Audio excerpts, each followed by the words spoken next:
RMPS flying kids શાળાની 3 શાખાઓ દીવા, અંદારા તથા GIDCમાં સિનિયર KGના બાળકોનું પદવીદાન સમારોહ તથા પ્રમાણપત્ર વિતરણ કરવામાં આવ્યું. શાળાના સિનિયર KGના વિદ્યાર્થીઓને તેમની પ્રિય સ્કૂલ યાત્રા માટે બિરદાવવામાં આવ્યા હતા. આગળની તેમની યાત્રા માટે પ્રોત્સાહિત કરવામાં આવ્યા હતા. શાળામાં આખા વર્ષ દરમિયાન અનેક સ્પર્ધાઓનું આયોજન કરવામાં આવ્યું હતું, જેમાં બાળકો દ્વારા સર્જનાત્મક રીતે ભાગ લેવામાં આવે છે, જેમાં નાના ભૂલકાઓએ સર્વશ્રેષ્ઠ પ્રદર્શન કરી મેડલ્સ, પ્રમાણપત્ર, ઇનામો પ્રાપ્ત કર્યા.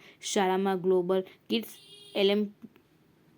આર્ટ એક્ઝામ જેવી અનેક બાહ્ય સ્પર્ધાઓનું આયોજન કરવામાં આવ્યું હતું, જેમાં પણ બાળકો દ્વારા સર્વશ્રેષ્ઠ પ્રદર્શન કરવામાં આવ્યું.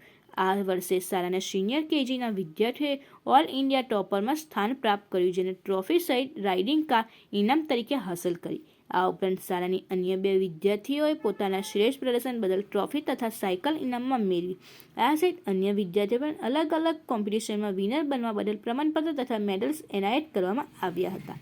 આ પ્રસંગે શાળાના trustee Shri Mahavir Jain, trustee Shri Sachin Jain, RMPS international શાળાના ડિરેક્ટર અને Acharya Shri મેલોરોય McDonald, flying kids શાળાના આચાર્ય શ્રીમતી અર્ચના નેગી પટેલ તથા ઓપરેશન હેડ શ્રી દર્શન જૈન હાજર રહ્યા હતા, જેમને બાળકો અને તેમના શ્રેષ્ઠ પ્રદર્શન માટે સન્માનિત કરી બિરદાવ્યા હતા.